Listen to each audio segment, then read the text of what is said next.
In this episode of the podcast, I'm going to be talking about ways that you can swim faster in open water without necessarily having to improve your swim fitness to be able to do so. So, this has been coming around for a while with some comments we've been having for our coached athletes that we talk to in our coached athletes group who've been saying, look, my training's been going really, really well in the pool. Now it's moving time to move over to open water. And the swims I've done in open water, they just don't seem to be, I don't feel as though I'm getting the same kind of speed in open water as I was hoping for or expecting or seeing in the pool. And so I thought this would be a great topic to dive into because there are some things that you can do that are going to make your transition from the pool into open water much, much easier and allow you to access, if not free speed, certainly to be able to make sure that you feel you're maximizing your ability in terms of getting the most speed you possibly can in open water relative to your training. So, the first thing that I want to talk about here is most athletes are going to be swimming in wetsuits in open water. Certainly, athletes we coach, mostly in the UK, certainly in Northern Europe and the Northern Hemisphere. And so, the use of the wetsuit is something that is, by its very nature, going to change your body position in the water. And that's going to change your swim gait, your swim stroke, if you want to call it that. And it's going to change, in some people's cases, how fast you swim, either positively or negatively. Now, there tends to be these two kinds of athletes. There tends to be an athlete who puts a suit on and immediately is out swimming what they would possibly hope for in a pool. They might be swimming 2 minutes in the pool and they're averaging 145s, 100 in open water. These tend to be athletes who don't have a great body position. They have quite sinky legs. Typically, they're either very muscular athletes or they're from a running or biking background and they don't have very flexible ankles. For whatever reason, they find it difficult to have a good body position in the water. But the buoyancy of a wetsuit tends to lift up the bottom, the hips of this athlete and make them much flatter in the water, meaning they're much more hydrodynamic and they're going to travel faster for the same effort. So that's one kind of athlete. Putting a wetsuit on is going to improve them. Unfortunately, the other kind of athlete is an athlete who they tend to be athletes who are very comfortable swimming in the pool with good body positions. They can sometimes find putting the wrong wetsuit on or putting a higher buoyancy wetsuit on can actually change their body position in a way that they don't like. If they've already got really good body position or really good flotation around their hips and bottom, putting the wetsuit on can actually tip them forwards and can just make them feel really strange in the water. So for those athletes, it's well worth looking into. Pretty much every wetsuit manufacturer makes a wetsuit type that's aimed at people who are pretty good swimmers, or if you like, athletes with good body positions. They tend to have the same thickness neoprene in the legs as they do in the body, whereas most of the wetsuits out there tend to have thicker legs than they do in the body.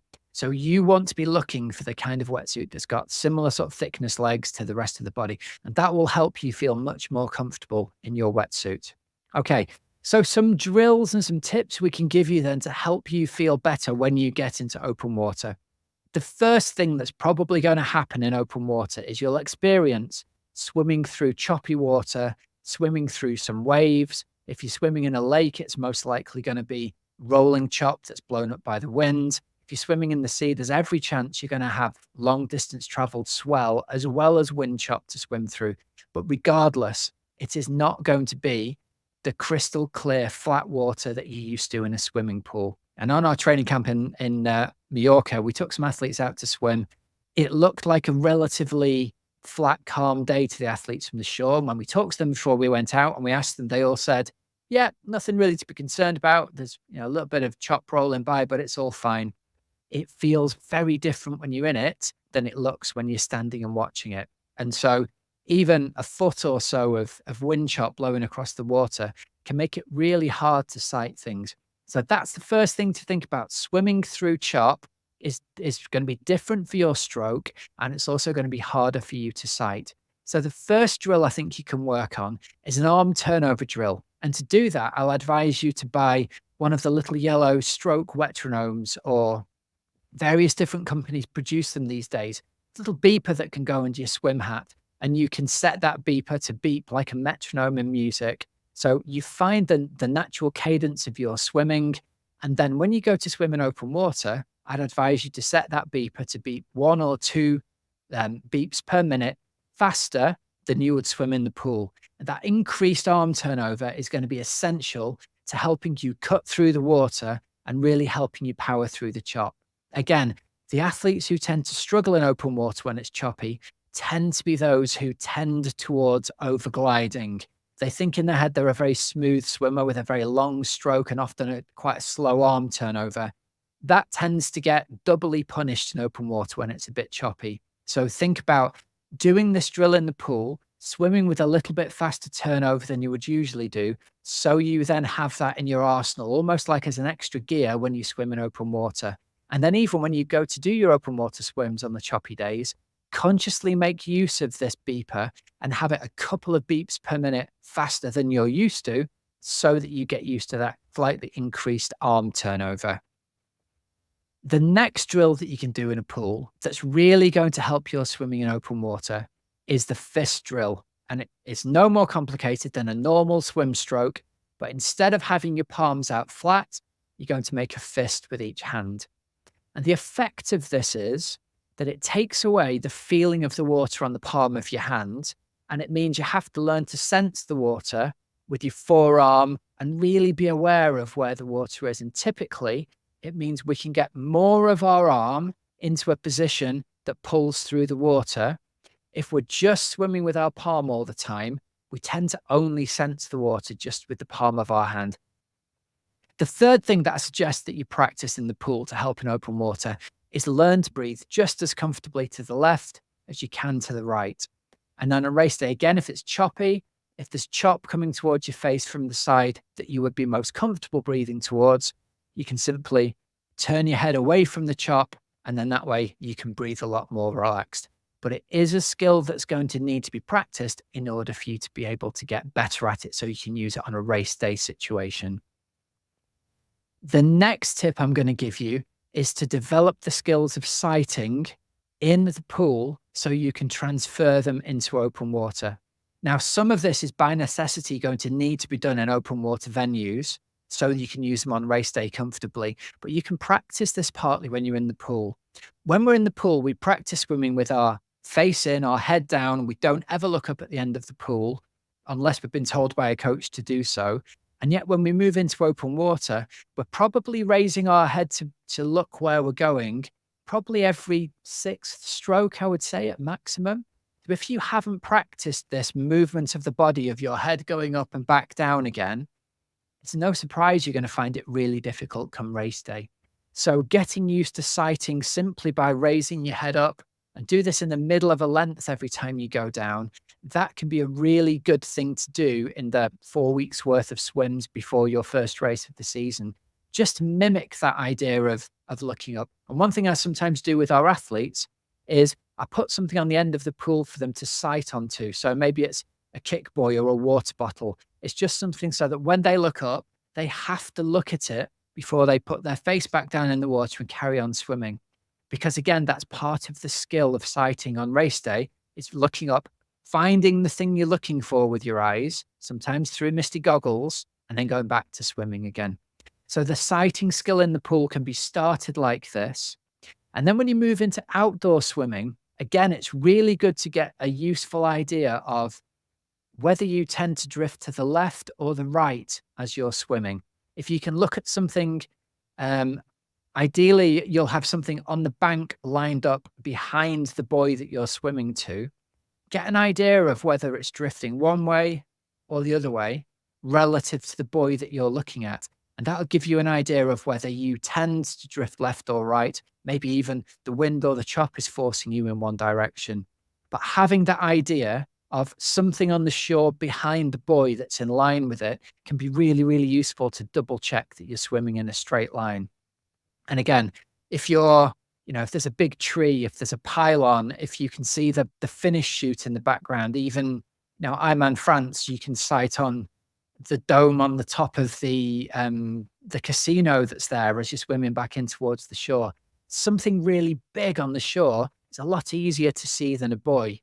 And although a buoy can look quite big when you're standing on the shore, any kind of chop can easily obscure that buoy from your view. So having something to stare at, even in Mallorca, we use the mountains in the background. I'm going to sight on the top of that big mountain up there.